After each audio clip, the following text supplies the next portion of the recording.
Assalamualaikum warahmatullahi wabarakatuh.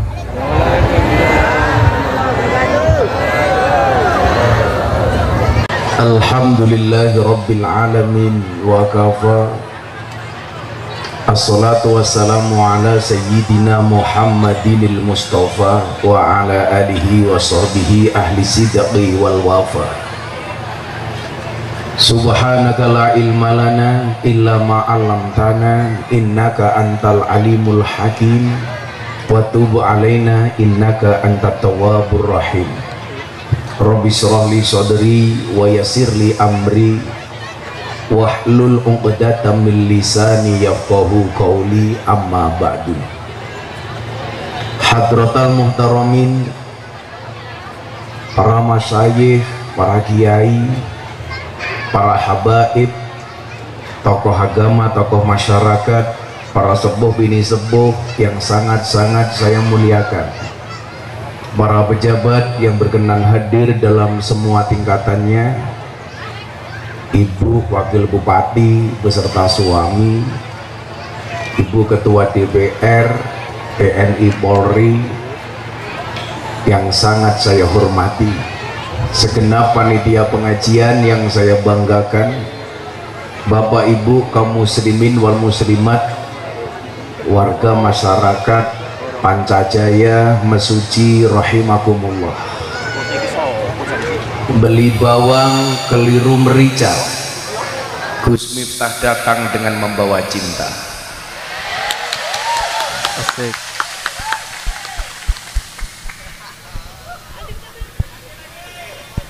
Lagi, cintaku padamu memang tidak seindah surat cinta untuk Setarla, tapi yakinlah cintaku padamu lillahi ta'ala. Cinta itu apa? Cinta itu seperti air kencing di dalam kolam renang. Maksudnya apa? Wujudnya tidak nampak tapi hangatnya bisa dirasakan. Bapak Ibu yang saya muliakan, saya malam hari ini akan memberikan motivasi kepada muda-mudi di Mesuji bahwa masa depan kita tergantung kerja kita hari ini. Jangan pernah pesimis dengan keadaanmu hari ini. Bapak Ibu yang saya muliakan, coba Anda jawab. Bayangkan kalau Anda berada di tengah sungai naik perahu, perahunya bocor, di sekeliling perahu itu banyak buaya. Pertanyaan saya, apa yang harus Anda lakukan? Rata-rata jawabannya adalah pasrah, tawakal, sabar. Salah. Kenapa saya bilang salah? Saya tadi bilang, bayangkan kalau Anda naik perahu, perahunya bocor, di sekitar perahu Anda banyak buaya. Apa yang harus Anda lakukan? Jawabannya adalah berhenti membayangkan. Hari ini banyak orang yang khawatir dengan masa depannya. Kenapa? Karena bayangan yang tidak-tidak. Di saat pandemi belum ada ujungnya, di saat varian-varian baru terus muncul menyertainya, maka kekhawatiran itu semakin timbul. Apalagi COVID-19 di Indonesia itu paling aneh. Anehnya di mana? Muncul COVID varian pertama Alpha, langka masker. Muncul varian kedua Delta, langka oksigen. Begitu muncul varian ketiga Omikron, langka minyak goreng.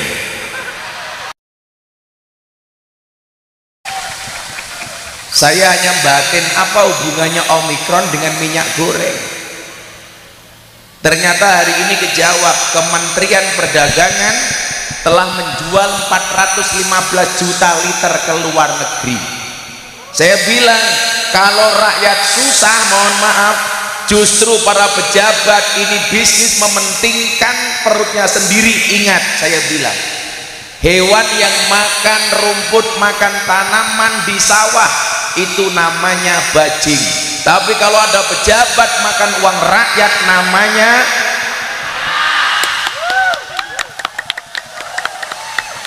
tapi kamu ngomong bajingan jangan lihat saya.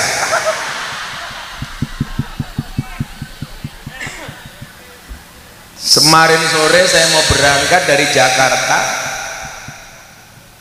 saya banyak wartawan ditanya, Gus ini ada isu baru apa? Katanya akan ada pernikahan antara varian Delta dengan Omikron. Apa pendapat Gus Miftah? Saya jawab, kita doakan mudah-mudahan sakinah mawaddah warahmah. Banyak kali hari ini kita mengkhawatirkan masa depan kita. Disitulah kenapa kemudian saya buat quote. Apa quote saya? Bayangan adalah ilusi buruk tentang masa depan. Daripada kita membuang-buang waktu untuk membayangkan sesuatu yang belum terjadi, lebih baik mempersiapkan diri untuk menghadapi. Kalau kemudian hidup penuh dengan cobaan lumrah, kayak saya ditanya, Gus kenapa rumah tangga itu rumit? Iya, rumah tangga pasti rumit, karena kalau sederhana namanya rumah makan. Makanya di sini banyak ibu-ibu, kalau Anda punya suami, suaminya hanya bikin susah, tolong ajak duduk suamimu, bisikkan kalimat di telinga suamimu, Mas, ini rumah tangga apa rumah duka? Persis pengajian malam hari ini, mejanya kayak meja rumah duka, nggak ada kopinya. Oh, baru datang.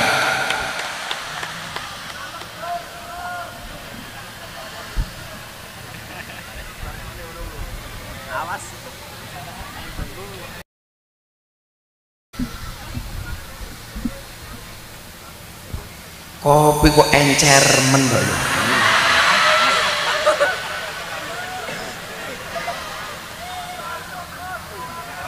Iki malah mau kayak panganan barang iki manganku kepiye? Monggo Kiai ngapunten Kiai.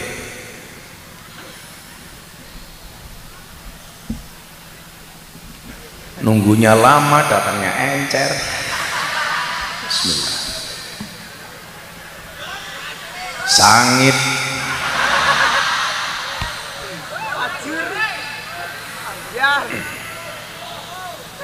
Kalau dikasih kopi masih panas, tolong langsung diminum. Kenapa? Jangan pernah kamu sesali kopimu dingin, karena ketika hangat tidak pernah kau hargai.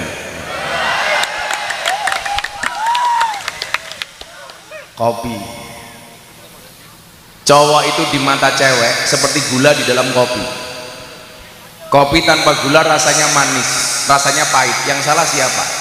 Gulanya. Goblok gawe kopi rono gulone.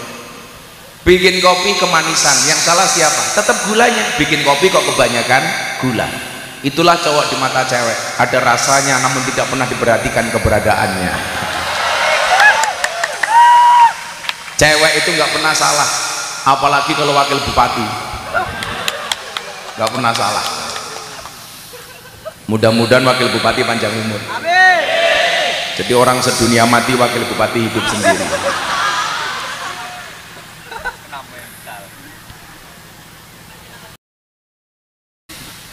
Jangan pernah meragukan masa depanmu. Itulah kenapa kemudian kita diajarkan untuk menjadi pribadi yang optimis. Optimisme ini kita belajar dari peristiwa Isra dan Mi'raj Nabi Muhammad SAW. Bapak Ibu, ada pribadi optimis, ada pribadi yang pesimis. Apa bedanya orang optimis dan pesimis?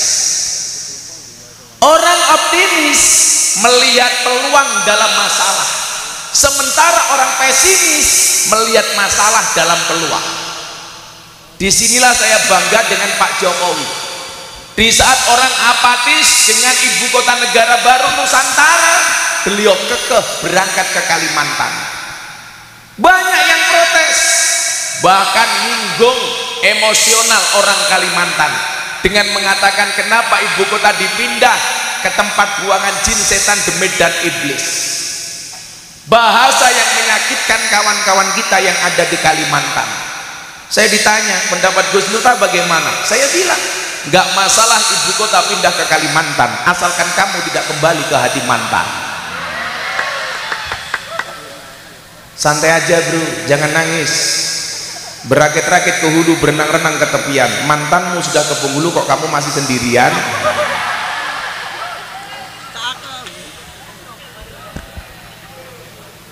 Saya ditanya Kiai, kenapa sih orang move on itu berat?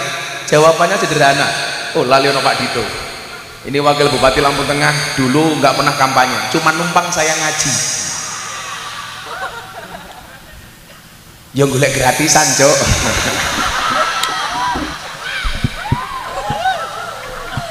Makanya sebenarnya ikut ngaji bukan karena pengen ngaji, karena merasa nggak enak saja. Saya ditanya, kenapa sih move on itu berat? Ya, move on itu berat. Kenapa? Karena dari SD sampai perguruan tinggi yang dipelajari hanya mengingat dan menghafal, bukan melupakan. Saya bilang, inilah orang optimis. Presiden yang mempunyai optimisme yang tinggi.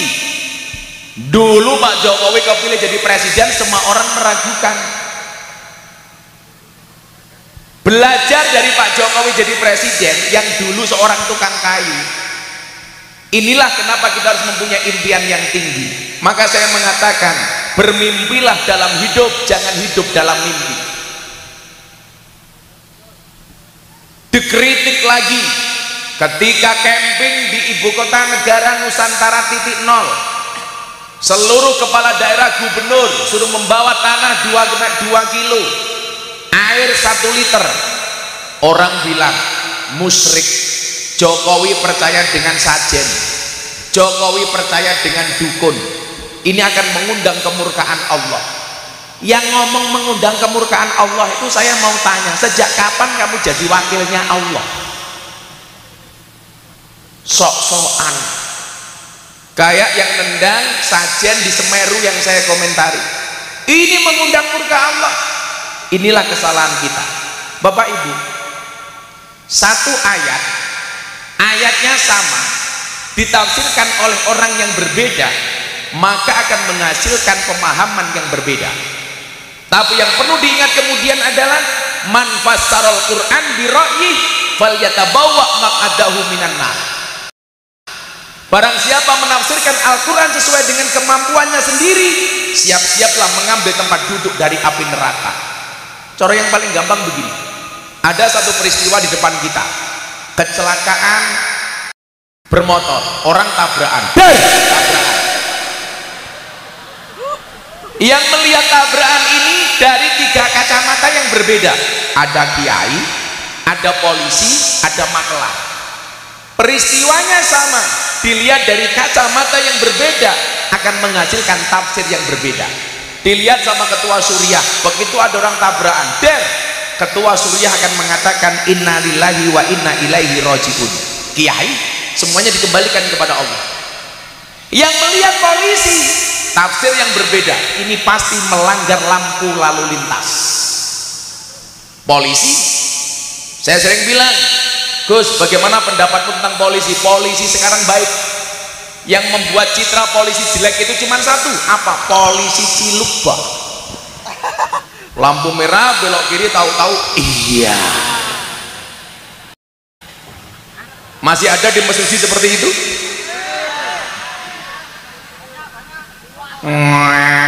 Iya.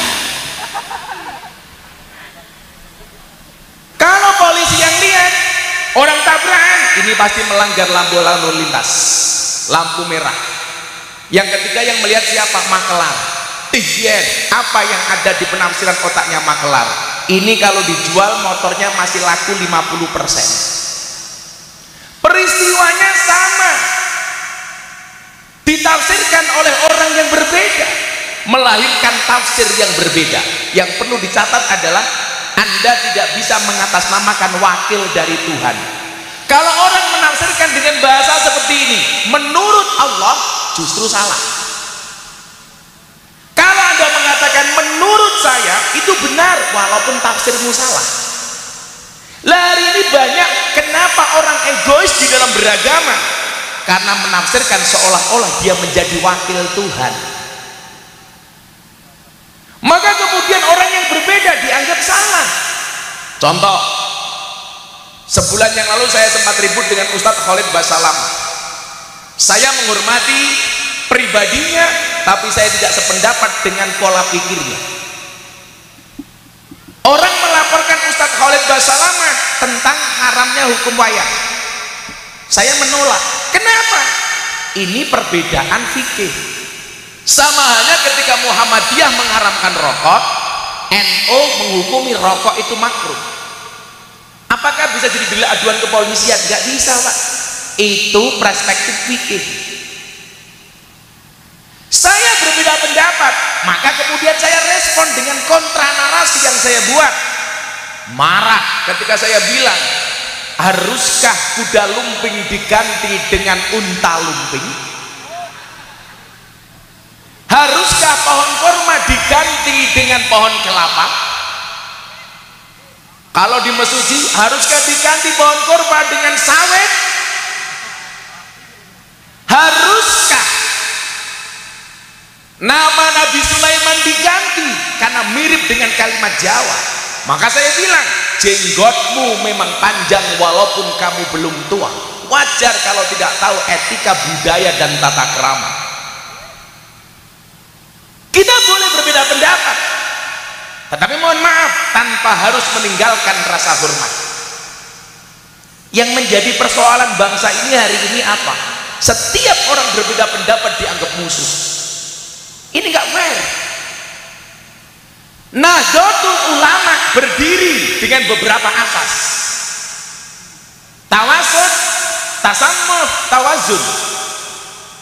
Salah satu karakteristik orang yang mempunyai sifat tasammuh apa?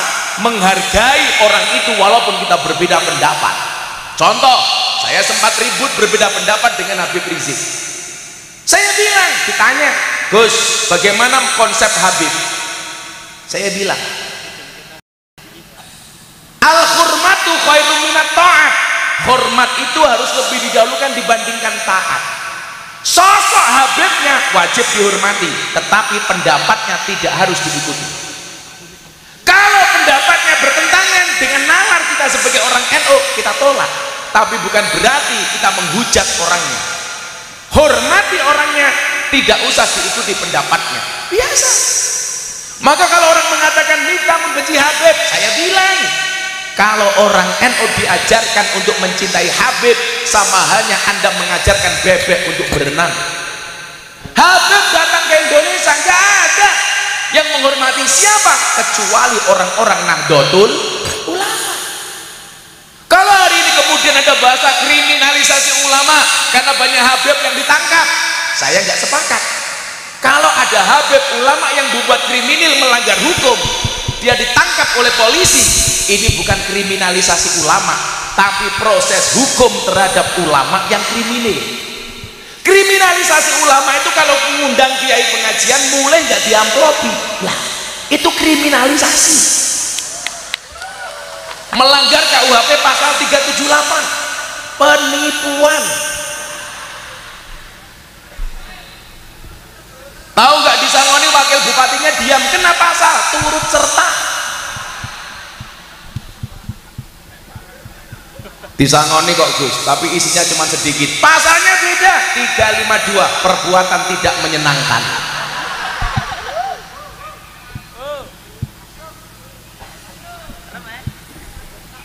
Jangan memaksakan pemahaman kita kepada orang lain. Tapi saya rela Pak untuk dibully. Bagaimana ketika ketika saya membuat kontra narasi wayang, Wahabi menghujat saya habis-habisan. Bahkan ada berita begini, gara-gara Gus Miftah berbicara wayang, logo halal MUI dirubah seperti gambar gunungan wayang. Dasar Miftah Ustadz gadungan. Aku kira tahu gawe logo halal, kenapa sasarannya juga saya? Orang gagal paham membedakan mana budaya mana agama, sehingga kemudian apa, beragama ini rasanya tidak asik, dikit-dikit salah, dikit-dikit bid'ah. Maka dulu saya sempat ceramah, kita itu aneh. Orang bilang sholawat boleh, sholawatan nggak boleh, tahlil boleh, tahlilan nggak boleh, yasin boleh, yasinan nggak boleh. Masa kamu nggak bisa membedakan antara yasin dengan yasinan? Yasin itu belum dibaca, kalau sudah dibaca namanya yasinan. Tahlil itu belum dibaca, kalau dibaca namanya tahlilan. Sarung itu belum dipakai, kalau sudah dipakai namanya. Masa ra entuk lo gondal gandul. Kotang itu belum dipakai, kalau sudah dipakai namanya nggak boleh. Kewer-kewer bro.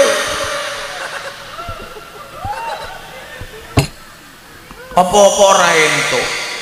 Bahasanya Gus Miftah apa? Dolanmu kurang adoh, turumu kurang bengi, koncomu kurang oke, kopimu kurang kental. Encer Pak.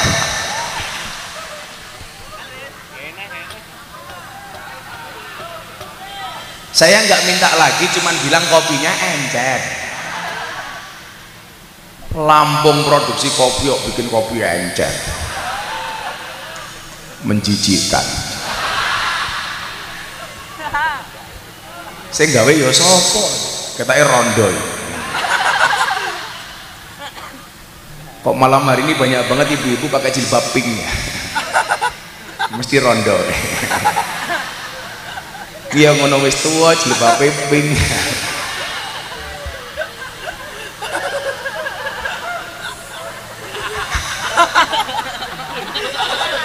Sing buri kalau diburi kalau. Saya ngarep insya Allah lebih parah. Ada yang pink di sini, ya Allah. Panitia juga gitu, tendone ya pink. Nah Bapak Ibu rahimakumullah, melihat kondisi seperti ini kadang-kadang apa? Kita menjadi pribadi yang pesimis. Saya bilang, efek 350 tahun bangsa Indonesia dijajah, salah satunya apa? Melahirkan generasi yang pesimis. Kalau bahasa anak sekarang apa? Insecure. Apa? Insecure, kurang percaya diri, bahkan cenderung pede, peteng dedet. Bapak Ibu, coba Anda lihat, 350 tahun kita dijajah, kita kurang pede. Saya kasih contoh, ini tidak rasis, tapi contoh nyata. Orang Indonesia itu Pak, kalau ketemu bule, yang ada di otaknya orang Indonesia apa? Ini orang pintar. Kalau ketemu orang bule, wah, wong pintar. Padahal wong bule sing pekok juga banyak. Kalau ketemu orang Cina, otak kita mengatakan apa? Ini orang kaya. Padahal orang Cina yang miskin juga banyak, terutama di Kalimantan. Banyak orang Cina jualan gorengan, orang Cina ngamen, biasa.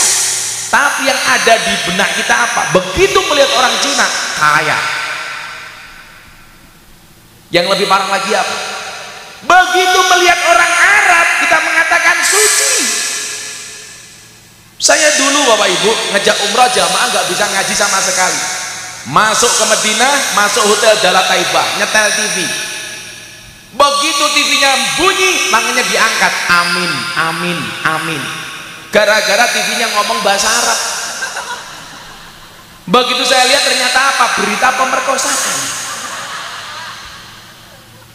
Dulu zaman Gus Dur Pak, kan kiai banyak dicurigai sama intel. Begitu Gus Dur rapat bersama para kiai, intel datang lihat dari jauh.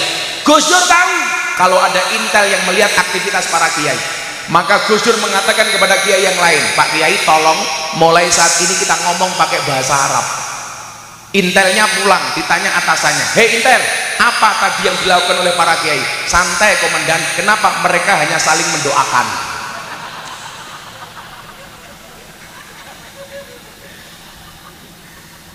Saya jadi ingat kiai, saya ngaji di Surabaya resolusi jihad.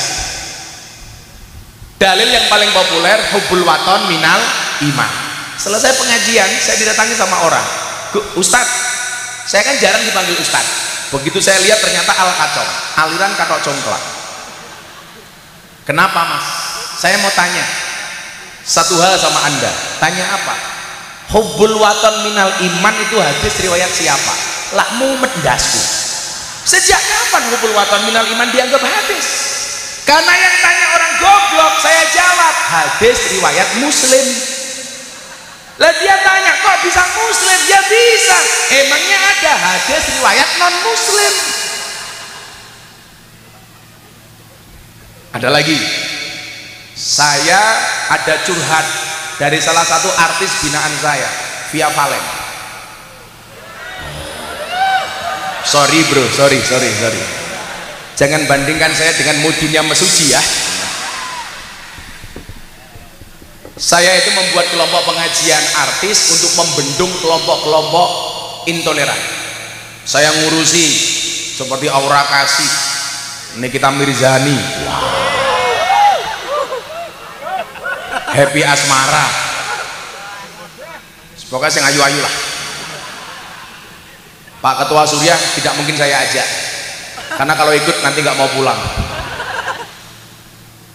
Ditanya sama Via Valen, Beb, saya mau tanya Mbak, apa Nduk? Saya kemarin di demo sama orang, emang kenapa? Gara-gara saya nyanyi di panggung dangdutan lagu Din As-Salam dengan pakaian agak seksi. Saya di demo, Via Valen menistakan sholawat. Pertanyaan Via Valen sama saya, benar nggak Din As-Salam itu sholawat? Saya bilang inilah gobloknya orang. Tidak semua qasidah itu sholawat, dan sholawat tidak harus berbahasa Arab. Iki ngopo meneh? Oh sing kentel.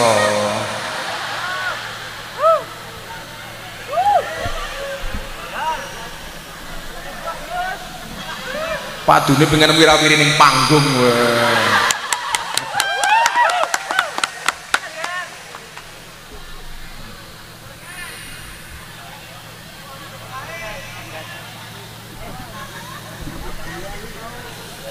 Jadilah orang seperti kopi.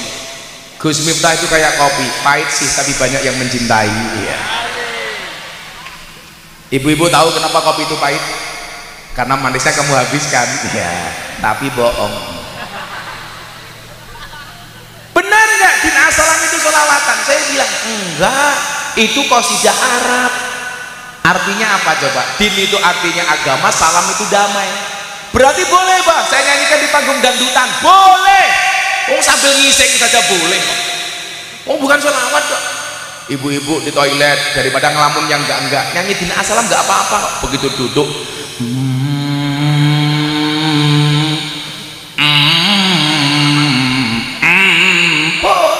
kilahadil mata di masa serot oleh. Itu bukan sholawat. Tapi saya pesan satu hal ya, ada satu qasidah memang bukan sholawat tapi nggak pantas dinyanyikan di toilet. Apa itu? Man ana, lagu menghormati takziman wa ikroman wa mahabbatan kepada para masyayikh kita. Walaupun itu bukan sholawat, tolong jangan dinyanyikan di tempat-tempat yang tidak layak seperti toilet. Engko mudu meh kelingan aku nyanyi man ana karo ngising. Man ana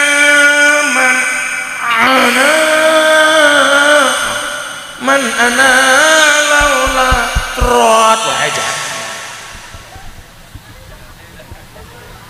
Saya dulu kan yang dibully gara-gara saya sholawatan di klub malam itu. Jadi mbak-mbak pakai pakaian seksi, sebenarnya nggak seksi sih bu, yang bawah naik ke atas, yang atas turun ke bawah. Itulah alasan kenapa saya pakai kacamata hitam, supaya apa, kalau ngelirik nggak kelihatan. Jadi saya ngaji di Surabaya gitu, malamnya saya ngaji di bekas Joli, siangnya saya dicegat sama anak-anak kafe klub malam. Gus, masa cuma di Jogja dan di Bali, di Surabaya dong ngaji, kalian siap ngaji? Siap. Saya datang siang-siang, saya pikir sudah menggunakan atribut pengajian, ternyata enggak, atribut dinas mereka ketika bekerja. Dan di atas meja udah botol semua. Begitu saya datang, teriak-teriak, acara selanjutnya tausiah dari Abah. Saya naik panggung, mbak-mbaknya rebutan pakai minta selfie, pusing saya. Lihat bawah pupu, atas susu, pupu susu, pupu susu.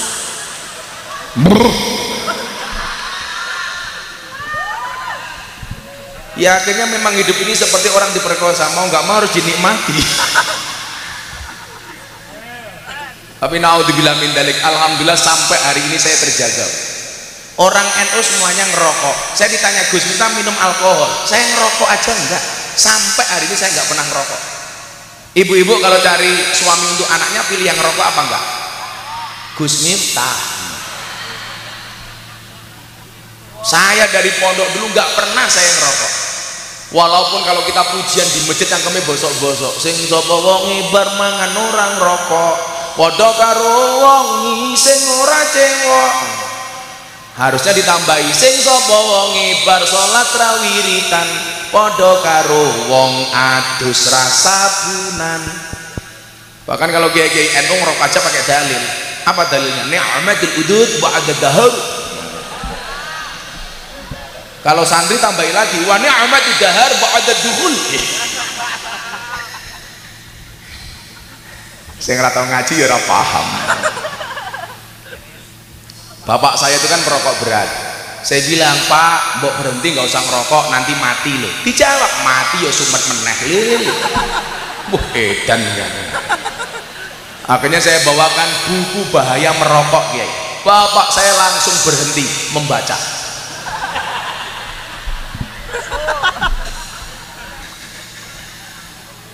Tak kandhani ngeyel, mbok yo ngerokok to Pak men panjang umur ala tangga iki ora ngerokok yo mati. Sangel. Makanya saya bilang NU sama Muhammadiyah, saya menghormati banget kawan-kawan saya Muhammadiyah. Saya sering guyon, NU Muhammadiyah bisa itu masuk surganya duluan mana Bu Wabu? Duluan NU. Kenapa? Karena imannya orang NU lebih tebal daripada Muhammadiyah. Buktinya kasus rokok. Muhammadiyah mengharamkan rokok. Kenapa? Karena Muhammadiyah takut dengan peringatan pemerintah rokok itu membunuhmu. Lah orang NU nggak percaya yang membunuh itu bukan rokok tapi malaikat Israel. Kalau Muhammadiyah takut ya lumrah, karena peringatan bahaya merokok hanya ditujukan untuk orang Muhammadiyah. Rokok itu membunuhmu, bukan membunuhnu. Membunuhmu Muhammadiyah. Saya itu 4,5 tahun Bu tinggal di masjidnya orang Muhammadiyah, tapi banyak orang Muhammadiyah yang merokok. Contoh wali kota Jogja itu merokok padahal ngakunya Muhammadiyah. Saya bilang, Pak, Anda itu kan Muhammadiyah, kenapa ngerokok? Saya memang Muhammadiyah Gus, tapi soal rokok saya ikut hukumnya orang NU. Ya cangkemmu ya gini. Saya dulu 4,5 tahun gitu manggon yang masjid Muhammadiyah, ya karena nggak kuat ngekos, akhirnya di Muhammadiyah nggak ada masalah. Masalahnya cuma satu, gara-gara ikut Muhammadiyah saya guru. Kenapa ikut Muhammadiyah guru? Karena Muhammadiyah belas nggak pernah ada selamatan, orang mangan-mangan belas guru. Begitu saya pindah masjidnya orang NU, gara-gara saya menikah dengan orang NU, saya gemuk 100 kilo. Kenapa saya menikah dengan cewek NU gemuk? Jelas susunya cocok. Begitu saya pindah ke masjidnya orang NU tambah gemuk. Kenapa? Mergo wong NU titik-titik mangan, yasinan mangan, tahlilan mangan, sholawatan mangan, manakipan mangan, mujahadahan mangan, istighosahan mangan, tonggone loro njaluk didongake mangan. Sing loro mati mangan meneh. Nganti ban serupane kaya takir kabeh.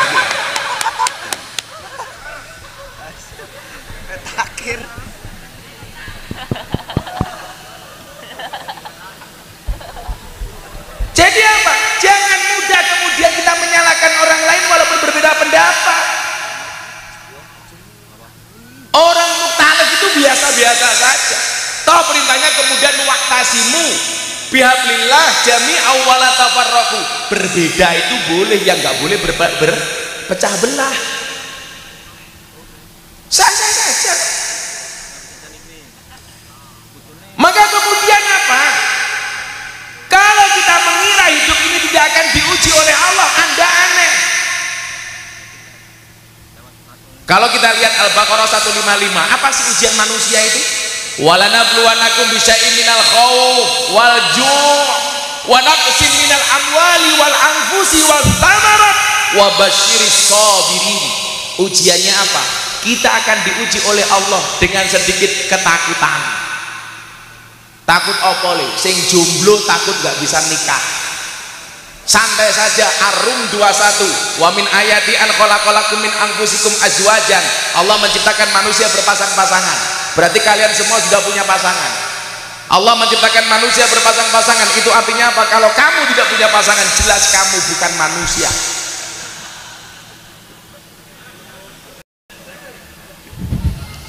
Hari ini orang bilang kalau nggak sama dengan Nabi bid'ah. Nabi nikah umur 25 tahun. Berarti kamu yang 30 tahun belum menikah, kamu bid'ah dolalah mesake tak kandhani. Kalau apa-apa harus sama ya repot Pak. Nabi Muhammad menikah dengan Siti Khadijah, mas kawinnya apa? 20 ekor unta. Sama dulu Gus Miftah menikah, mas kawinnya berapa? 20 ekor tengu. Kok kan podo mbahmu Kanjeng Nabi sugih kok. Saya dulu itu menikah karena kepepet. Saya pengen nikah umur 25 tahun, 25 tahun saya menikah, kan kepepet. Meteng dhisik matamu ngawur, meteng dhisik. Emangnya aku cowok apaan? Saya itu menikah kepepet kenapa Kiai? Saya belum pengen menikah, tapi saya sering memberikan nasihat pernikahan. Makanya jangan kaget kalau banyak artis menikah minta saya nasihati pernikahan, kayak Atta Halilintar, siapa. Karena dari muda saya sudah terbiasa memberikan nasihat pernikahan. Makanya quote-quote saya tentang pernikahan banyak. Karena apa?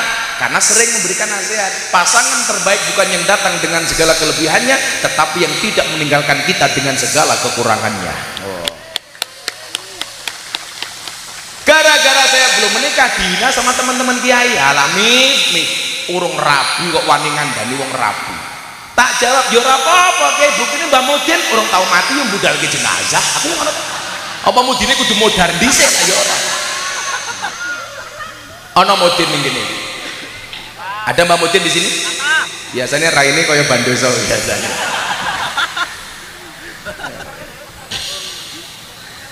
Sangel.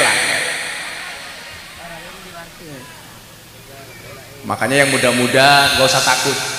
Saya nggak berani nikah Gus, rezeki saya belum pasti. Yang belum pasti itu gajimu. Kalau rezekimu sudah pasti, menikahlah. Orang menikah itu membukakan dua jalan. Satu jalan rezeki, nomor dua jalan barokah goblok. Bayi. Kok ngawur cangkemannya? Tiko masih. Jalan bayi.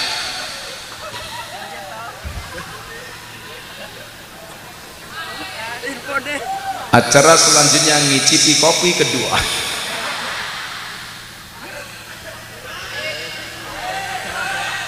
Malah kecut dia ngerti. Robusta.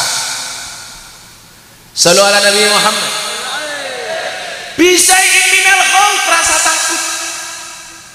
Ya biasa-biasa saja itu. Kok saya itu nganu ya? Tahun 2000 sekian saya itu dipanggil sama Habib Lutfi pertama kali masuk kamar pribadi beliau. Waktu itu beliau bilang begini sama saya, awal-awal ini beliau bilang gini, le ojo kaget yo, nopo bah lah hasute kiai iki kadang-kadang luwih gede tinimbang hasute santri. Waktu itu ternyata ini menjadi dasar bagi saya hari ini untuk tidak pernah sakit hati sama sekali ketika ada orang membicarakan saya, membuli, menghina, mencaci, memaki, belas nggak pernah saya sakit hati karena saya punya dasar yang disampaikan oleh Habib Lutfi. Jauh sebelumnya Umur saya 6 tahun, saya pernah sowan di Blitar kepada macan panggungnya Jawa Timur, namanya Mbah Yusuf Yasin. Kalau orang-orang NU Lawas pasti tahu Mbah Yasin itu siapa. Pak Surya pasti tahu Mbah Yasin itu siapa. Dari Blitar, ini macan panggungnya Jawa Timur. Saya sowan ke sana. Kepala saya dilus-lus oleh beliau setelah turun dari panggung. Beliau mengatakan apa sama bapak saya? Pak Mur, anakmu sesuai iki cangkeme dadi. Kiai-kiai tua bakal seneng karo anakmu, tapi bocah-bocah nom oke sing ra seneng karo anakmu. Dan wallah itu terjadi. Saya dengan semua kiai sepuh itu dekat. Dengan Habib Lutfi, saya malah dianggap anak. Akhirnya saya bawa Hercules, preman terbesar di Tanah Abang yang mempunyai 1 juta anggota. Saya suruh sowan beliau, dianggap sebagai adik angkatnya Habib Lutfi. Hercules yang pernah ditembak matanya nggak mati, dibacok hampir tiap hari. Hercules ikut saya, Pak. Saya kalau sama preman nggak pernah takut. Saya di Jakarta ngaji di Priok preman 20, saya nggak mundur. Kenapa? Belakang saya sumur. Cemplung mudar aku. Saya dengan Badim Kendal dekat, sayang banget beliau sama saya. Dengan Mbah Yaidin Ploso almarhum yang baru meninggal kemarin, sebelum meninggal saya dikasih sarungnya beliau. Dengan Mbah Maimun sebelum beliau berangkat haji saya dikasih 3, 1 serban, 2 sarung, 1 serban, 2 sandal, 3 parfumnya Mbah Maimun. Mbah Yai Buya Kapabil Lirboyo, tapi sing nom-nom Pak, cangkemnya atos banget lah karo aku. Persoalannya apa? Bukan masalah beda pendapat, tapi beda pendapatan. Karena saya yakin orang sekarang mengatakan Miftah itu nasabnya nggak jelas, ayo hitung-hitungan nasab karo aku. Saya berani. Saya punya mbah ke-9 di Jawa Timur di Ponorogo, namanya Mbah Muhammad Besari. Kan saya puja Kesuma, putra Jawa kelahiran Sumatera. Kalau santri saya banyak yang Indo-Pakistan, bapaknya iblis, ibunya setan. Lawang santri datang ke pondok, saya nggak pernah tahu siapa orang tuanya. Dari Lampung itu banyak, dan santri sampai Lampung, dablek ya Allah.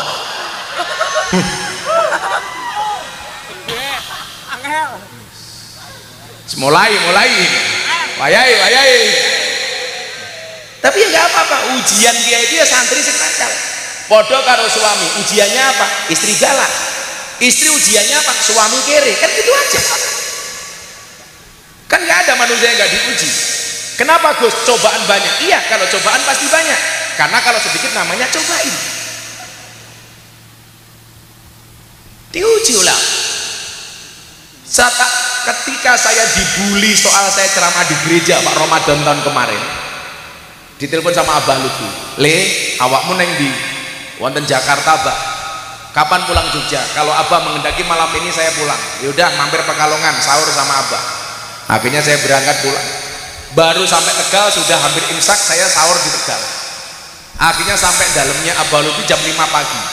Saya ingin ceritakan bagaimana seorang mursyid, seorang presiden sufi sedunia, Presiden Jatman, Maulana Habib Lutfi bin Yahya Pekalongan. Jam 5 pagi kalau wirid, baru berhenti jam 10 pagi. Jadi beliau itu kalau wirid jam 5 mulai, jam 10 baru selesai. Saya datang jam 5 masuk kamar, ada Maman Salmah istrinya beliau. Saya lihat Abah Lutfi lagi wirid. Tasbihnya Pak, berpuluh-puluh dengan panjang, subhanallah. Tahu saya datang, wiridnya berhenti. Ngajak ngobrol saya. Saya tanya, Bah kok wiridnya banyak banget? Kenapa sih Bah? Kan Abah dosanya udah nggak banyak. Abah itu kan sudah dekat dengan Allah. Kenapa kok wiridnya masih banyak? Apa jawaban beliau? Le, kenapa saya wirid dan pikir banyak? Untuk nambal, untuk mengganti jamaah thorikoh yang ketinggalan wiridnya. Bagaimana kemudian seorang guru bertanggung jawab kepada muridnya? Sampai muridnya kekurangan dzikir dan wirid yang nombori gurunya sendiri. Apa nggak nangis kita?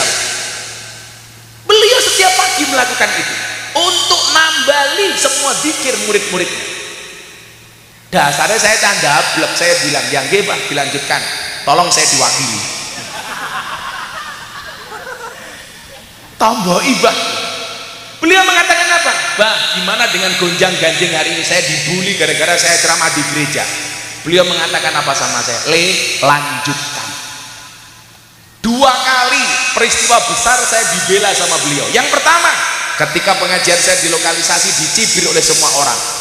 Abah Lutfi diwawancara sama wartawan, bagaimana Beb itu muridnya kok ngawur, menistakan agama pengajian di lokalisasi. Apa jawaban beliau? Miftah itu bengkel. Yang namanya orang bengkel ya lumrah kalau bajunya kotor. Maka saya bilang, ibarat orang sholat, ada yang jadi imam, ada yang jadi muadzin, ada yang jadi khatib, ada yang mimpin tahlil.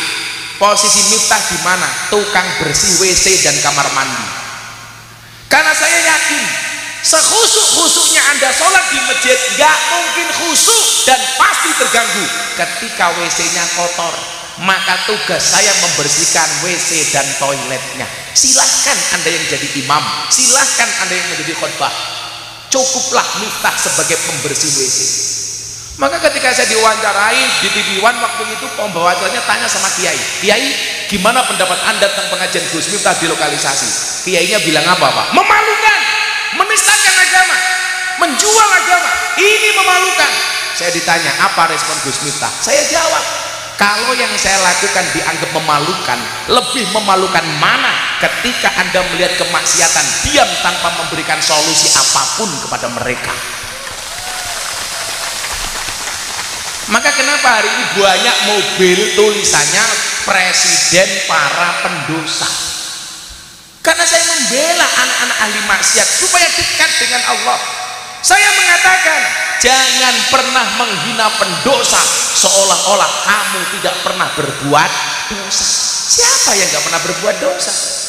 Makanya kemarin mobil yang viral di Muktamar itu mobilnya anak-anak santri, ada gambarnya Gus Miftah, ada tulisannya Presiden para pendosa. Di Emersia kuat-kuat saya banyak dibokong truk. Makanya kemarin saya bilang saya dapat penghargaan 3 hal dari Leprit, lembaga prestasi Indonesia dan dunia. 1, lelang belangkon termahal di dunia saya sumbangkan untuk Muktamar NU di Lampung. Belangkon harga 90.000 bisa terjual 900 juta. Saya 900 juta ini jangan salah, apalagi sarungnya, apalagi isinya.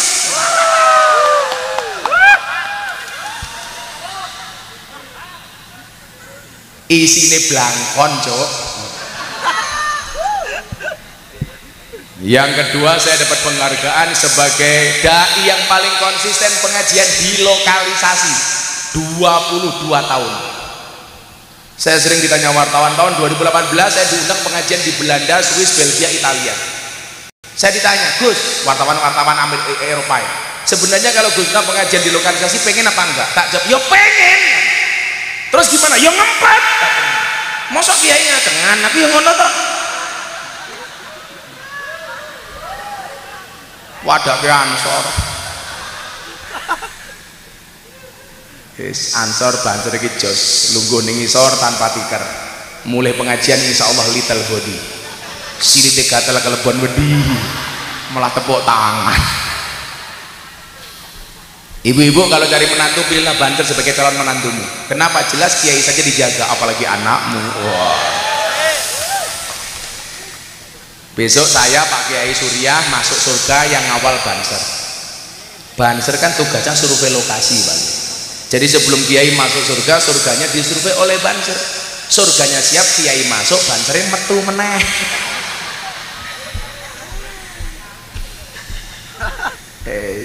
Sing sacet masih diuji. Habib Lutfi mengatakan lanjut li.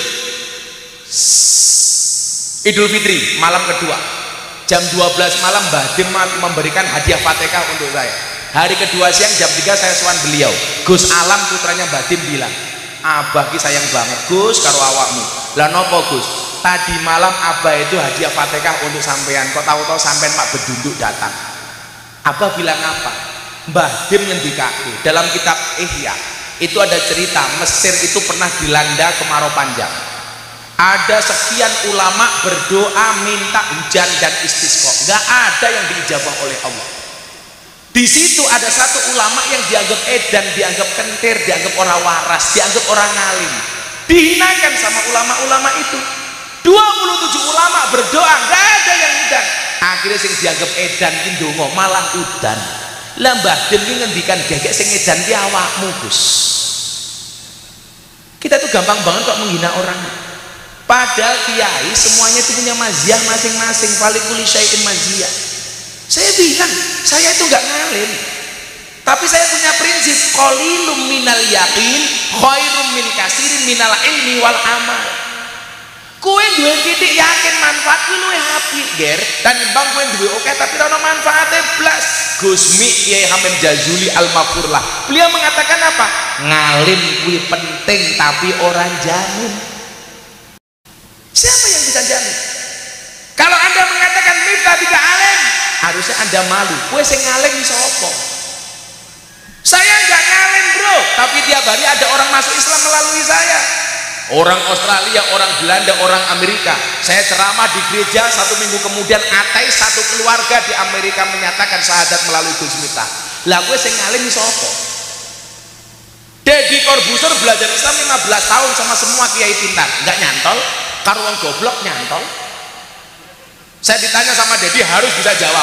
Prinsip saya satu, masuk gondrong kalah karo gundul.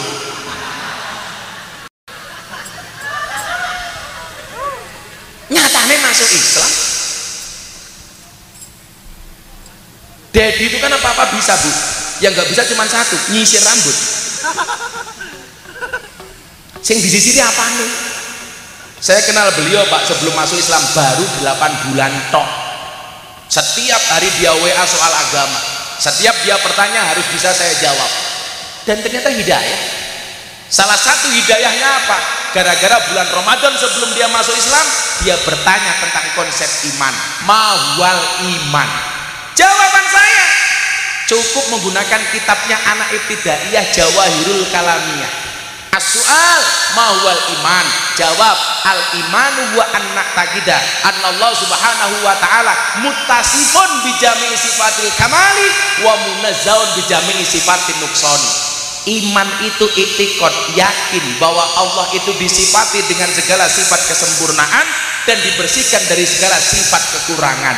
Lah Dedi ki cah pinter, dia bilang berarti Allah itu sempurna. Iya, kalau sempurna berarti nggak perlu dibela.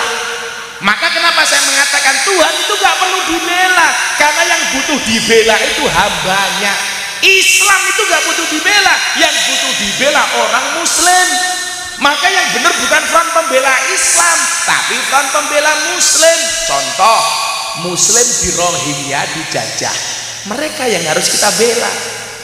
Muslim di Chechnya, Bosnia dijajah, mereka yang harus kita bela. Kalau kamu mengatakan membela Islam, Islam itu sempurna. Kalau kamu merasa jadi pembela Islam, berarti kamu lebih sempurna daripada Islam. Kan lucu, Pak. Sing butuh dibela ki awake dhewe ora Gusti Allah. Contoh, tersangka butuh pembelaan dari siapa? Pengacara. Kenapa? Karena tersangka itu lemah, maka dibela oleh orang yang kuat. Bentuknya apa? Pengacara.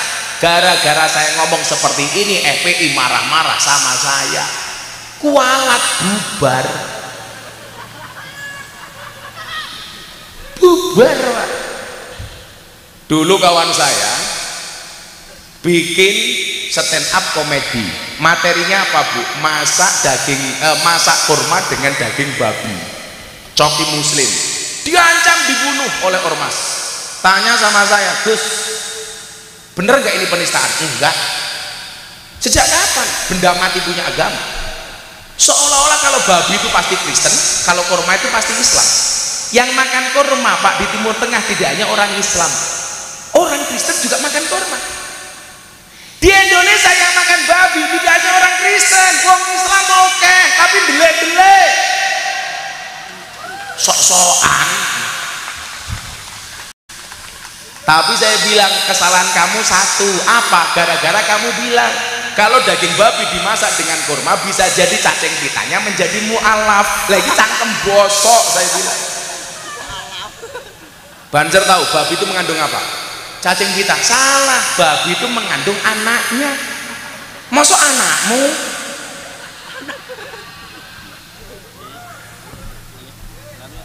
Bisa iminal khauf. Kita diuji oleh Allah dengan ketakutan-ketakutan. Waju, kelaparan. biasa. Nom-nom, gak usah khawatir. Saya sering bilang kalau kamu meragukan rezekimu, belajarlah dari penyanyi dangdut. Penyanyi dangdut itu makhluk spesial. Kenapa? Dia mampu bertahan hidup hanya dengan organ tunggal.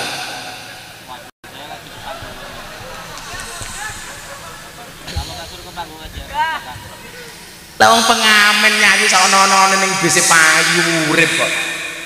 Saya pernah ketemu pengamen. Ibu, engkaulah wanita yang mulia, derajatmu 3 tingkat dibanding ayah. Kau mengandung lagi.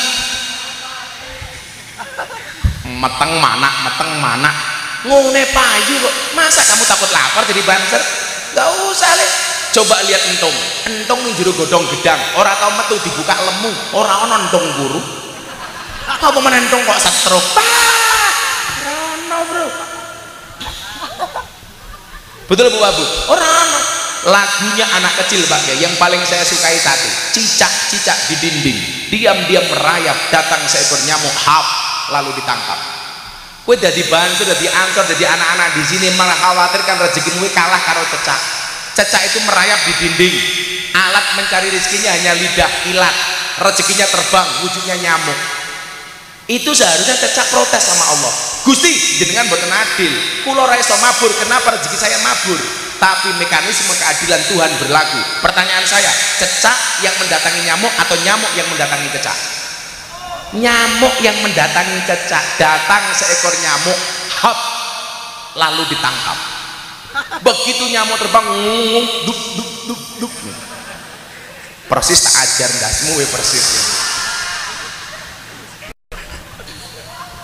Lawang ayatnya jelas kok, wa ma min dabbatin fil ardi illa 'ala Allahi rizquha. Maka kemudian dikatakan apa? Asyakku birizki asyakku birrazik. Orang yang meragukan rizkinya berarti dia meragukan sang pemberi rizki. Ayo tak takon. Bapak Ibu, wong Pancajaya jenengan jawab. Anda hidup di dunia atas maunya sendiri atau undangan Allah? Atas kemauan sendiri atau diundang oleh Allah? Kalau diundang oleh Allah, siapa yang bertanggung jawab atas hidupmu? Allah. Gampangnya begini, saya datang ke Pancasaya, kemauan saya apa undangan panitia? Panitia, makanya saya nggak perlu mikir amplop. Kenapa? Karena amplop yang mikir panitia. Kalau saya ikut mikir malah dikira panitia.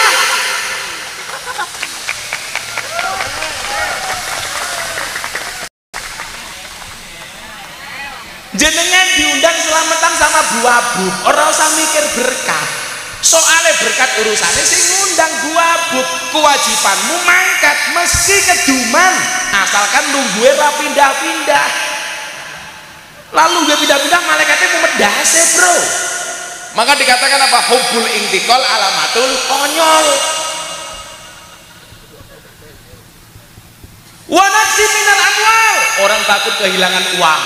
Pak, Bu, ingat, tidak semua orang punya gaji, tapi semua orang punya rizki. Gus Miftah itu nggak punya gaji, tapi ada rizki. Apa bedanya gaji dengan rizki? Beda Bu. Gaji itu bulanan, rizki kapanpun bisa datang. Gaji bisa salah alamat, rezeki nggak mungkin salah alamat. Gaji itu ada selipnya, rezeki nggak ada selipnya. Gaji bisa tertukar, rezeki nggak mungkin tertukar. Gaji karena kerja, rizki karena kedekatan kita dengan Allah Ta'ala. Lah lucunya ibu-ibu kalau cari menantu yang ditanyakan apa? Kerjomu opo, gajimu piro? Codot tak ewangi gue dot. Piye to mbok-mbok anake dipacari wong tuane ikhlas. Dirabi tenanan wong tua malah ngel-ngel. Coba kalau pacaran Bu, anaknya takjak ning wae gambas. Delok mani gajah, mangkat. Bu, anaknya takjak ning pantai, mangkat. Begitu dilamar tenanan Bu, kula pun pacaran dangu. Angsal mboten anake kula rabi. Alah lele gajimu pira? Kerjamu apa? Niku anak dihalalke ora entuk, dijak haram malah entuk. Makanya ibu-ibu kalau ada anak perempuan disukai laki-laki, kamu bilang sama laki-lakinya, Mas, halalkan atau tinggalkan. Ngono. taklukkan anakku dengan kobilku, bukan dengan I love you. Tahu bulat digoreng dadaan cuwilik regane 500-an kok. Mosok nek anakmu gede mau dol gratisan.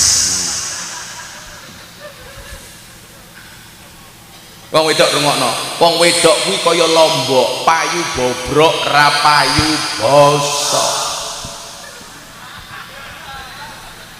Sing kurang ajar anake tangga kula. Kiai, anak kula kaya Maryam. Apa?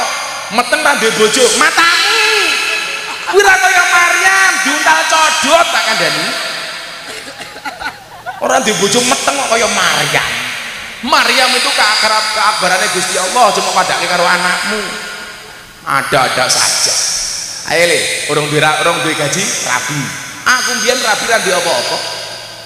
Seneni karo maratuaku. Kowe ra wani rabi anakku ra ndek apa-apa, modalmu apa? Saya bilang kelebihan saya satu, kekurangan saya juga cuma satu. Kelebihan kamu apa? Banyak kekurangan. Kekuranganmu enggak punya kelebihan, modar aku.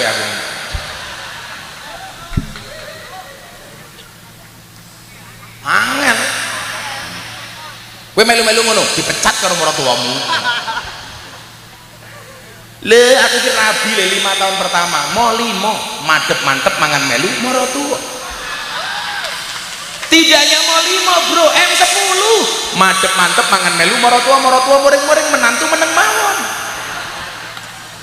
Akhirnya M15 madep-mantep mangan melu maratuwa muring-muring menantu meneng mawon, maratuwa mati, menantu melu marisi. Maratuwa pun jawab apa? Le M1 apa Pak? Matamu.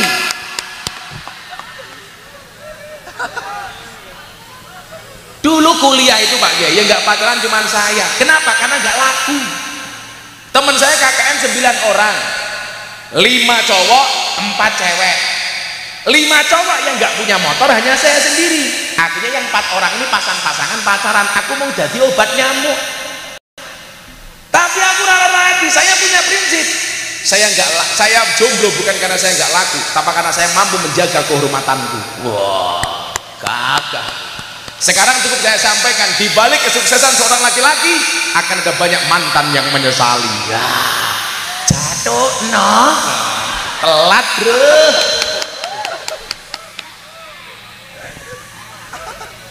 Kan kalau laki-laki jelas, di balik kesuksesan seorang suami ada doa dari seorang istri, betul? Itu artinya semakin banyak istri semakin banyak yang mendoakan. Setuju ibu-ibu? Betul apa salah bu? Salah. Itulah cowok selalu salah di mata cewek. Iki nganggo ping yo cengengesan bae. Lemune.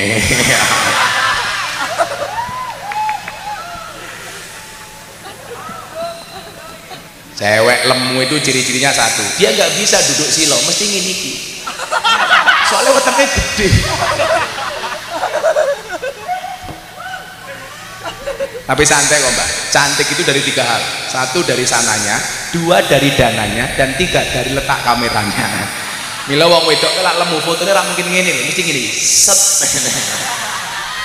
Ben ra ketok weteng ngene.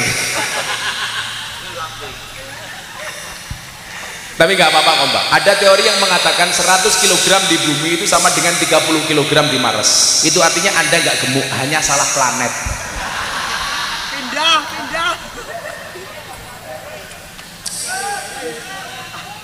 Kok mau manis men ya? Minta air putih dong. Mau ombe dulu panitia ujian. Mboten Pak, saya nggak minum saya nggak minum ini. Sorry ya, bukan cangkem murahan ya. Mboten, soalnya berkaitan dengan pita suara. Maka saya itu jaga bu, karena jadwal saya setiap hari muter. Makanya saya bawa mic sendiri. Ini saya ambil mic sendiri untuk menjaga. Halah so apian mau suwe saiki kabeh mau kayak aku. Itu ya lemu meneh. Watakmu aja gede-gede bro, kan saya bilang penelitian medis membuktikan cowok yang perutnya buncit, wetenge gede, biasanya manuke cilik.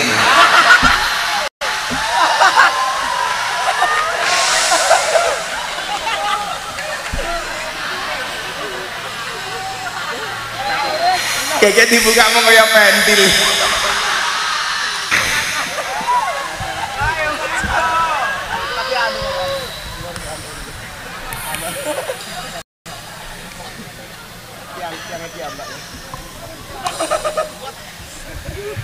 Ora apa-apa le, kowe lak ndek bojo lemu jos.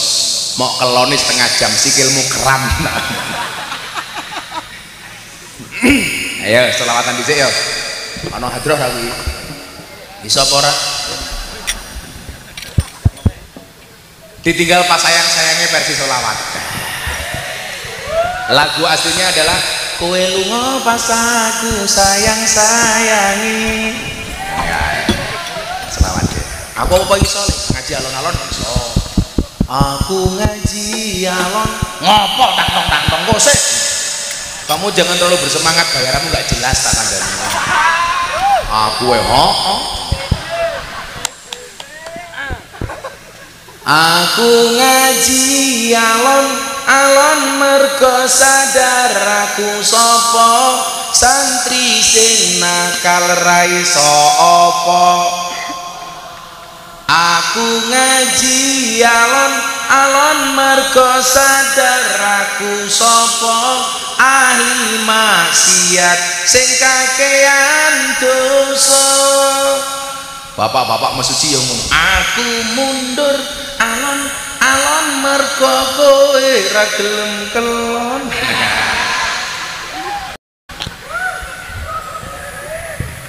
Yuk selawat bil qulub versi ditinggal pas sayang-sayangnya. Dong gawa HP apa ora? Kalau flashnya dihidupkan mau apa enggak? Coba dihidupkan. Wah kayak buruk mesti cross kayak. Ya Allah. Ya HP-nya dihidupkan yuk untuk mesuci yuk. Mudah-mudahan kita semuanya mendapatkan terangnya Nabi Muhammad. Amin. Yang nggak punya HP cangkemnya merenges. Men kita padang. Kok mau loro yang bawa HP? Semuanya diangkat dong. Yo. Apa lampunya pateni? Yo. Wi digebuki lampunya wi.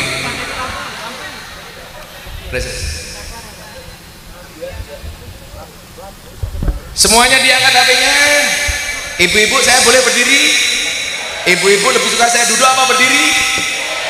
Itulah perempuan mah. Di mana-mana suka yang berdiri.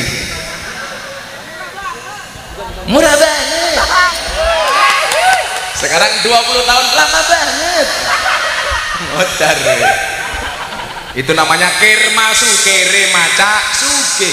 Mendingan sumaker sugih maca kere. Ayo semuanya diangkat. Sholawat bil qulub. Sik tak tes dhisik.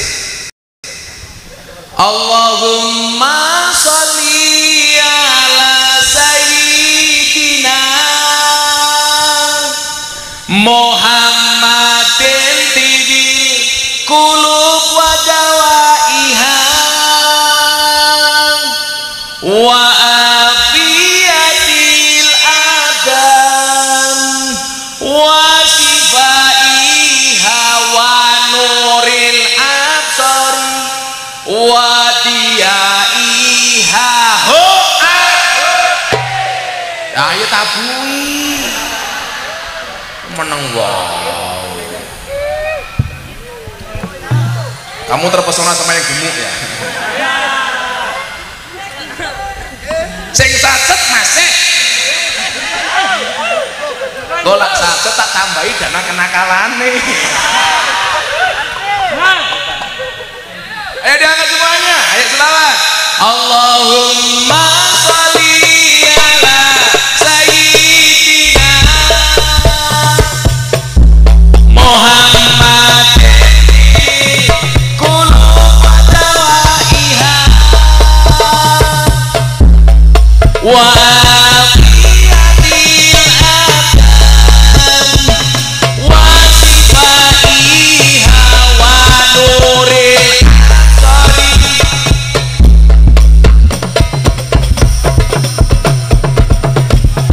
Kowe lunga nalikane adzan kae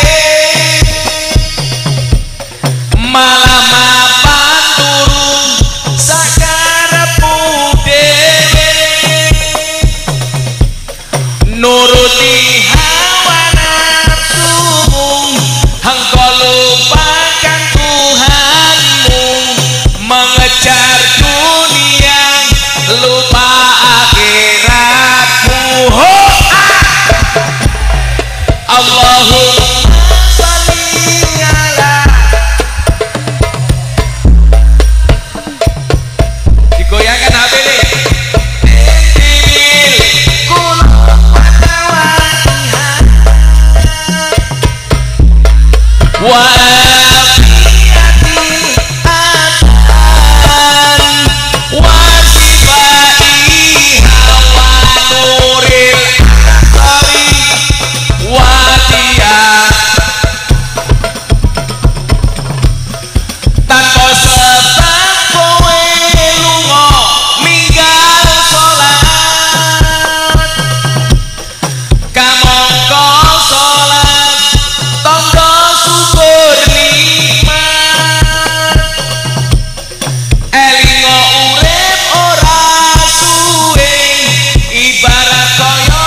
Shallu ala Nabi Muhammad. Alhamdulillah. Inilah Islam Nusantara, solawate podo tapi carane nganggo cara budaya ora apa-apa. Mau selawat lagi? Wis lagune wong NU, lagune wong NU. Sholli wa sallim iman ala mada. Sholli iman lebih kenceng lagi. Wal ali wal biman wal ali wal ashabi man qad wahada bareng-bareng. Sholli iman Allah Allah. Sholli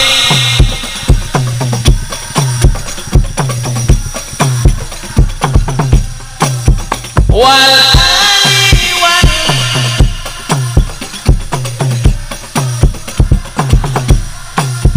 wal ali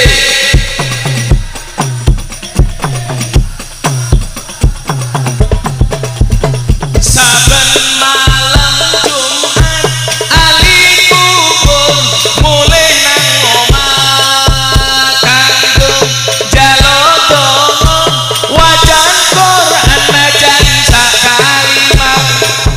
Lamun ora dikirimi banjur bali nang kuburan mangku tangan tetangisan. Sholli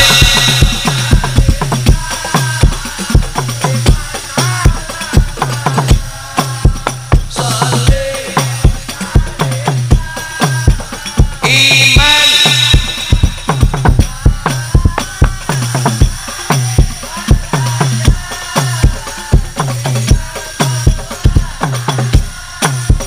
wal ali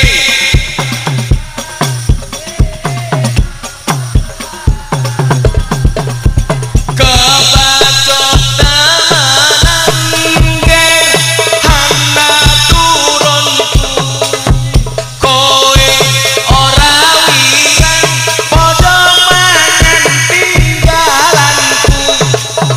Lamun aku bisa bali ning alam bakal taring kasih donyaku sing isih ana. Sholli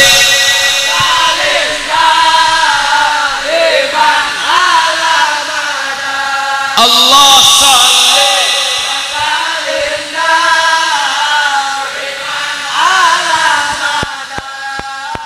wal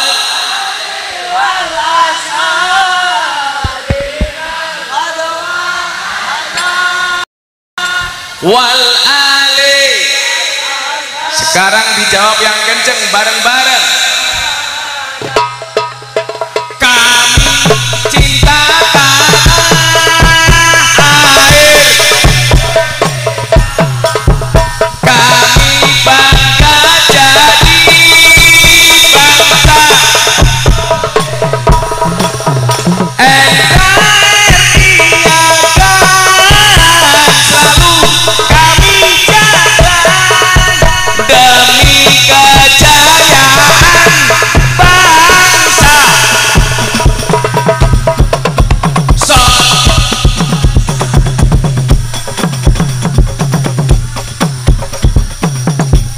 Allah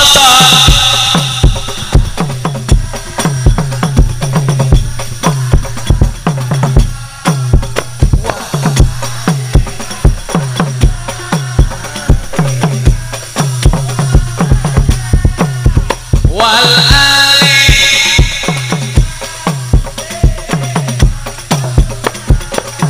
Shallu ala Nabi Muhammad. Alhamdulillah. Lambune mati, pengajiannya rampung nggih. Urip meneh. Lanjut. Masih kuat? Aku sing lemes terus. Alhamdulillah. Aku kesel masih. Buat lanjut ke ayatnya dong rampung didik meneh. Monggo didahar Bu Abu. Jangan malu-malu Bu. Biasanya malu-maluin. Saya itu gara-gara ceramah di gereja diundang oleh wali kota Los Angeles di Amerika untuk ceramah toleransi di Los Angeles. Wali kota Los Angeles Pak ngundang ngaji, wakil bupati Mesuji orang. Urung. Tak dengake Bu Abu mlebu surga dhisik dhewe. Mangkat bareng ngaji. Ele-ele sing lembu dilaran WA, ele-ele. Lu ngapa ngaji ra ketek-ketek wae. Apene siomay. Wa naqsin minal amwali wal anfus. Wedi napa meneh? Wedi mati. Wis to santai mawon. Nyatane Habib Lutfi niku nyuwun sewu belas ra tau nganggo masker. Senajan to aja mok contoh. Enggak boleh. Karena kamu beda kita beda dengan Habib Lutfi. Abah Lutfi itu belas ra nganggo masker. Semua orang salaman, yo ora tau loro. Karena apa? Kulla yusibana illa ma kataballahu lan huwa maulana wa 'alallah falyatawakkalul mu'minun. Katakanlah sekali-kali musibah itu tidak akan pernah menimpa kami kecuali yang Allah tetapkan atas kami. Tonggoku gini, maskernya rangkap telu, bentuk apa-apa dicuci, mati. Orang mergo Covid diajar bojone mergo ora tau nyambut gawe.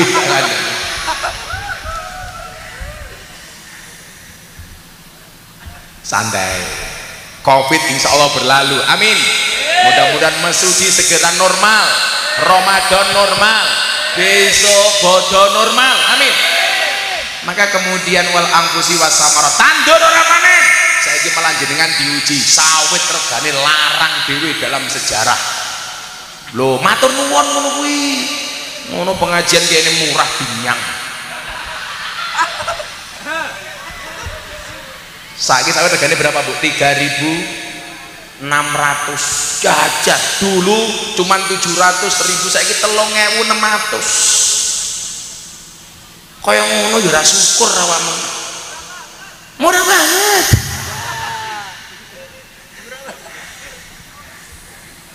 Ayo.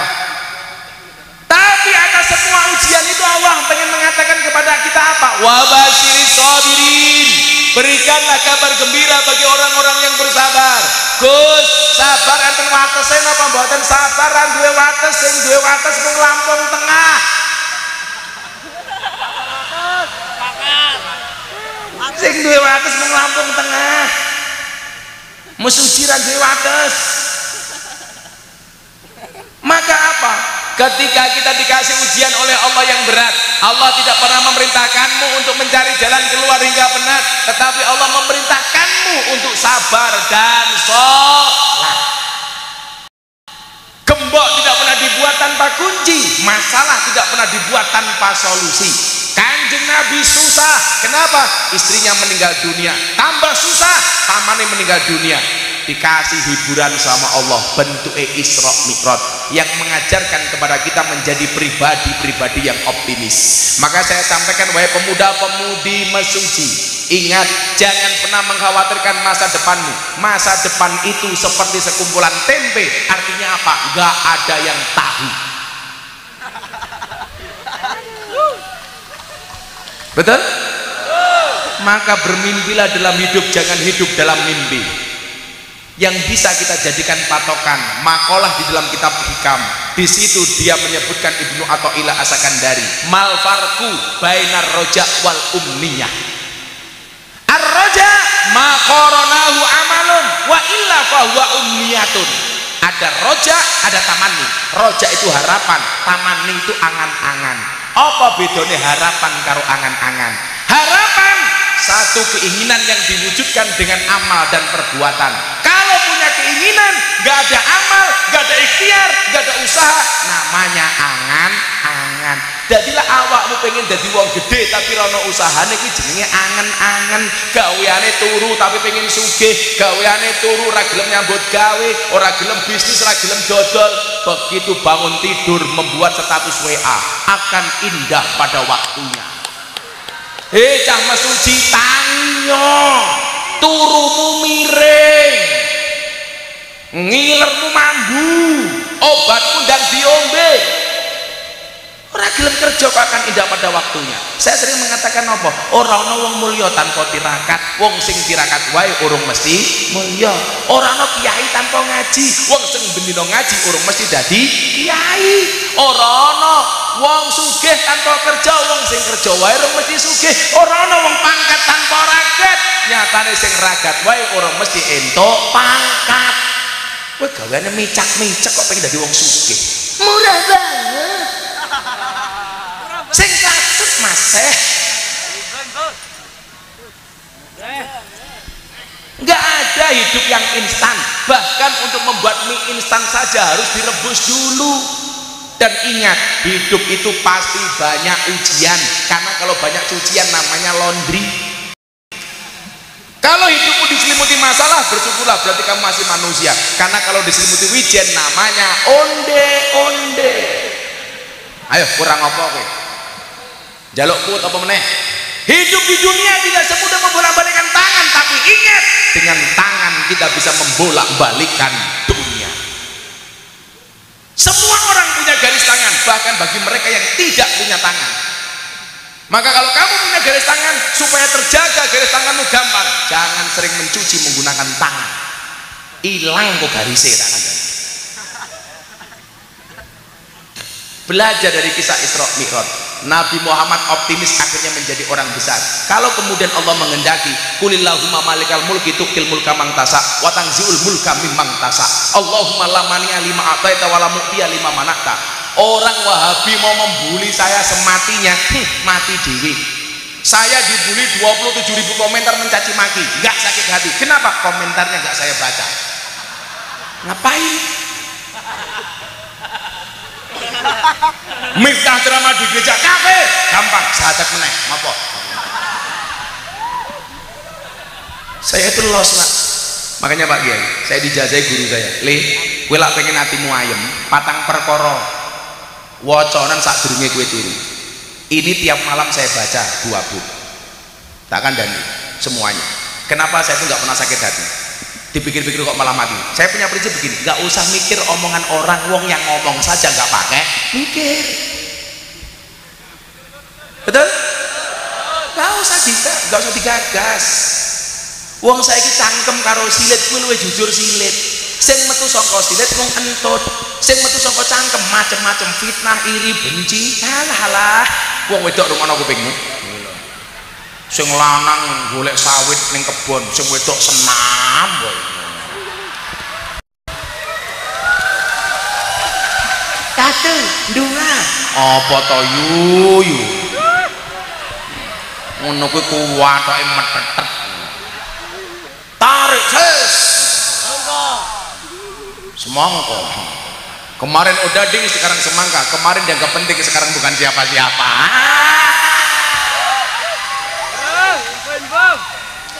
Saya itu Pak Surya, kalau quote saya dibuat buku, lebih dari buku. Makanya tadi yang penghargaan ketiga saya itu apa? Selebriti yang paling banyak wajahnya dilukis di bokong truk. Sampai Pak Kiai Said itu menjuluki saya wali bokong truk. Karena truk banyak yang gambar saya, yang paling menyedihkan satu, mobil sedot WC. Gambari Gus Miftah. Tulisannya, ya Allah, silitmu adalah rezekiku. Tobiat. Iki sayang apa ngenyek. Tapi ekspresi, Pak. Saya kemarin dapat kiriman truk dari Kalimantan. Dari Sampit. Gambarnya Gus Miftah. Truk. Gambari Gus Miftah ning kono ana quote-nya.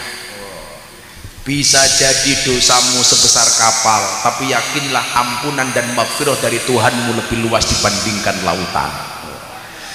Saya itu pokoknya apa-apa jadi kuat. Beneran. Jangan pernah susah jadi orang gemuk. karena cewek gemuk lebih disukai dibandingkan cewek seksi. Kenapa? Cewek seksi hanya fokus kepada penampilan, tidak pernah fokus kepada perasaan. Hidup cewek gemuk. Tapi kalau cowok yang disukai yang kurus kayak saya, kenapa? Makan saja tidak tambah, apalagi pasangan. Iya.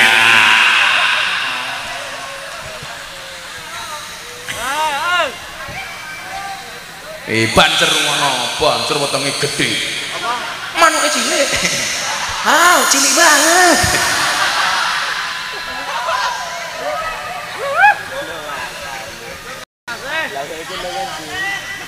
Allahumma lamani lima atoita. Kalau kemudian Allah sudah ngasih, nggak ada orang bisa nolak, Pak. Saya tanya begini, Pak, nyuwun sewu. Viral itu, Pak Dito, aku tak takut. Penggiat medsos. Viral itu bisa didesain apa enggak? Enggak bisa, Pak. Contohnya capres sudah bikin baliho di mana-mana, tetap nggak viral, Pak. TikTok, data TikTok seminggu yang lalu, tokoh publik yang paling terkenal di medsos. 1.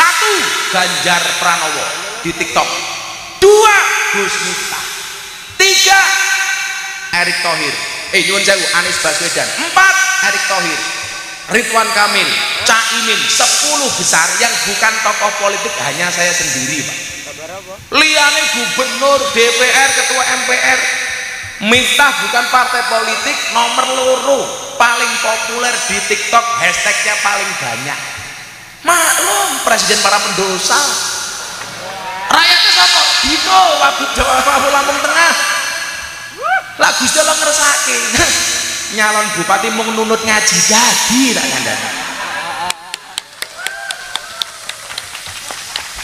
Orang modal pada akhirnya.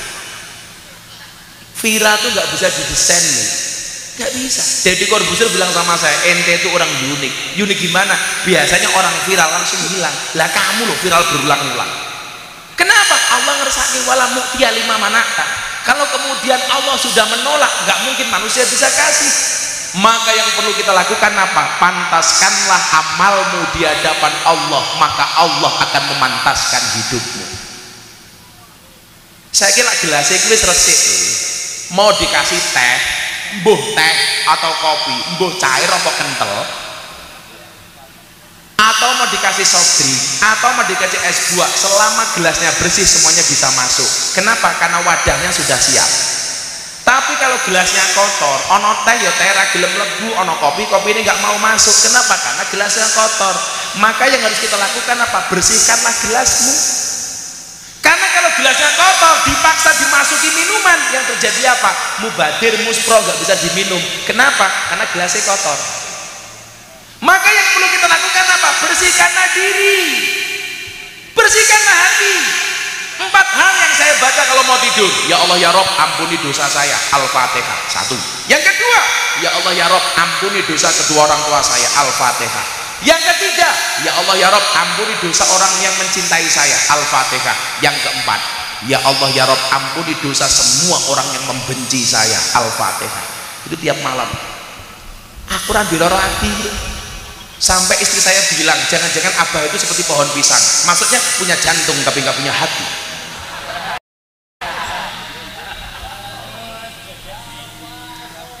Mbak, ini ada anggur, ada apel. Kamu pilih anggur apa apel? Apel. Pinter. Anggur memang lebih mahal dibandingkan apel, tapi cewek harus milih apel dibandingkan anggur. Kenapa? Karena pada dasarnya cewek itu lebih suka diapelin, nggak suka dianggurin. Iya.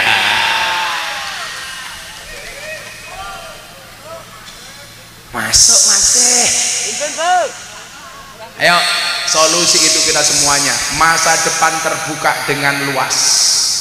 Saya selalu mengatakan, kenapa kaca mobil bagian depan jauh lebih besar daripada kaca spion? Karena masa depan kita jauh lebih besar daripada masa lalu kita. Kalau Allah sudah menghendaki, Kanjeng Nabi bisa naik ke langit ke-7. Innama amruhu idza arada syai'an ayyakula lahu kun. Sing optimis dong. Idza arada syai'an ayyakula lahu kun. Kun. Kalau Allah sudah kasih kun fayakunnya. Saya dulu ngaji di lokalisasi sudah 15 tahun nggak ada yang lirik. Tahu-tahu saya pengajian di Bali, ada wartawan radar Bali pakai HP direkam. Hari Kamis saya ngaji, hari Senin diposting Lambe Turah. Yang nonton 1 jam diposting 3 juta kali tayang. Keesokan harinya sudah 5 juta. Hari Selasa rumah saya sudah penuh dengan wartawan. Kalian mau ngapain? Mau konfirmasi pengajian Gus Miftah di lokalisasi dan klub malam. Bagaimana Gus? Ya, itu pengajian paling menyenangkan sedunia. Ngajinya berpahala, matanya bervitamin. Saya ngaji wayu-wayu beda ning kene. Tuwek-tuwek. Wis tuwek jilbabe pink.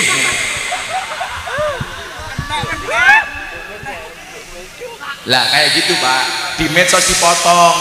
Wow, ternyata Miftah modus pengajiannya di lokalisasi hanya cari yang menyenangkan, dipotong meneh. Makanya saya bilang besok itu salah satu yang masuk neraka duluan tukang YouTube sing gaweane motong pengajian. Cah YouTuber rungokno kupingmu kuwi. Gawane medot-medot sengit aku ngaji karo Nikita Mirzani ning Cirebon, tak ajak ning muktamar NU ning Lampung. Wah, beritane Gus Miftah pacaran sama Nikita Mirzani.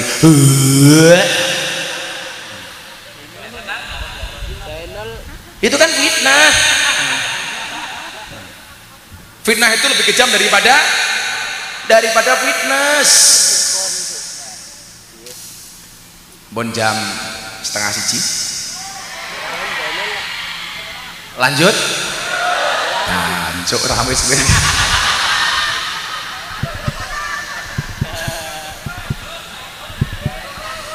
Panyuwunan saking panitia jariah pembangunan Masjid Al Muhajirun. Ayo tokke duwite ra mung terus. Pengajian non delok munyuk ning kebun binatang sangune 100.000 pengajian delok kiai infake 1.000. Lu larang kiai apa munyuk? Ngomong-ngomong munyuk bialang pisan ya. Ayo semuanya uangnya dikeluarkan, kita selawatan bangun Masjid Al Muhajirun. Mudah-mudahan sing kersa ngetoke duit nggih masjid insyaallah uripe makmur, rezekine nambah, utangnya lunas, lah dibayar. Ayo panitia siap-siap, aku tak melu nyumbang ini diris kaskuris. Ora nyumbang delok kowe, wah kiai ini Tony Boster, paton muni dokose banter. Ayo panitianya mana panitia. Ayo. Mbok piro iki? Kurang tambahi. Kurang matamu. Kowe mung 1.000 enggak ya. Gue sing tua-tua ya ngono 1.000 leboke kotang, hati-hati. Duit 1.000 gambare Patimuran nyekel pedang, mau leboke kotang bacoki susumu. Kene panitia. Sambil selawatan yuk, shollu ala Nabi Muhammad. Atiku rasane lorong, nyawa konco adoh karo agama. Raduwe tata krama, Qur'ane ra diwaca, salate yo ditinggal. Sholawat ya Rabbi balik maqasidana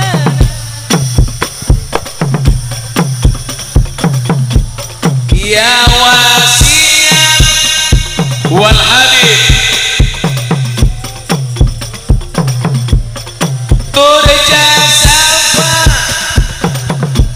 li kulli haulin minal ahwali muqtad. Apa iki wis jaman cacaan akhlaki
huwa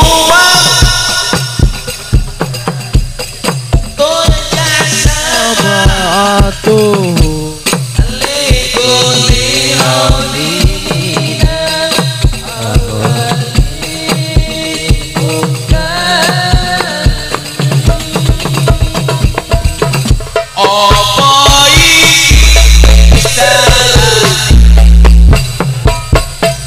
kudu bisa kelangan tresnane kudu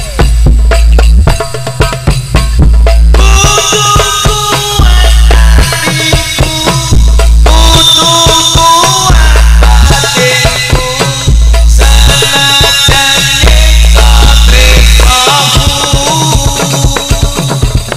ya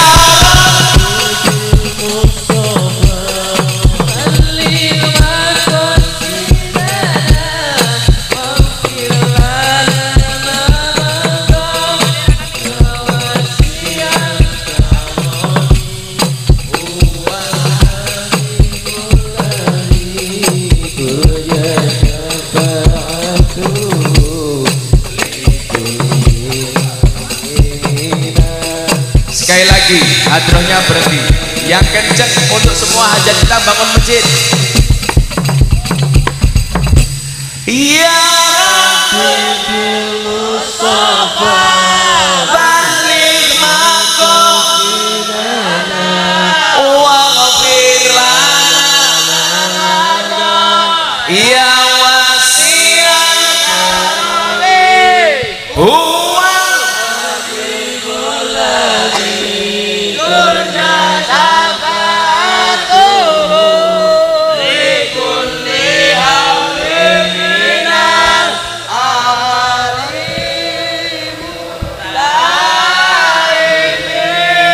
Sallu ala Nabi Muhammad. Maka Bapak Ibu semuanya, anak-anak sekalian, gak ada yang tidak mungkin bagi Allah. Ma tawaqqafa matlabun anta tolibu birobika walatayasara matlabun anta tolibu binafsika. Tidak akan pernah terhenti sebuah permintaan ketika kamu sandarkan permintaanmu hanya kepada Tuhanmu, dan tidak akan pernah menjadi mudah sebuah persoalan ketika kamu percaya dengan kemampuanmu. Semua yang disandarkan kepada Allah, insya Allah Allah yang akan memberikan solusi terhadap semua masalah yang kita hadapi. Amin Allahumma amin. Sampun jam 1:30 pengajian rampung, Pak Surya ndonga. Matur nuwun. Ya tak santet. Kula pun kuwesel kula minjang ajeng teng Kota Bumi, lanjut teng Kalirejo, terus teng Lampung Timur, 12 teng Surabaya syuting sahur bareng Gus Miftah, 6 dino teng Surabaya, langsung 12 syuting Jakarta. Wis kesel iki meh 2 jam kula infak 1000 ngenyang. Hadanallahu wa iyyakum ajmain. Napa niku Pak Robingun? Oh niku kanca kula sekolah teng Bustanul Ulum niku Pak Robingun. Hadanallahu wa iyyakum ajmain wa lahu minkum. Assalamualaikum warahmatullahi wabarakatuh.